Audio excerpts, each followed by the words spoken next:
لوگو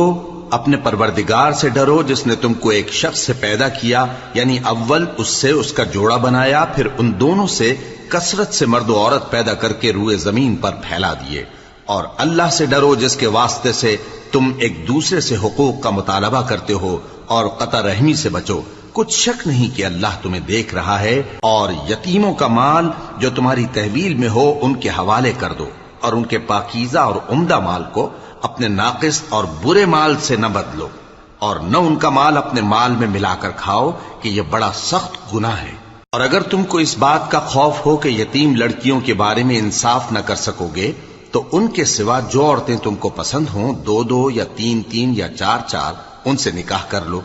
اور اگر اس بات کا اندیشہ ہو کہ کئی عورتوں سے انصاف نہ کر سکو گے تو ایک ہی عورت سے نکاح کرو یا باندی سے تعلق رکھو جس کے تم مالک ہو۔ اس طرح تم بے انصافی سے بچ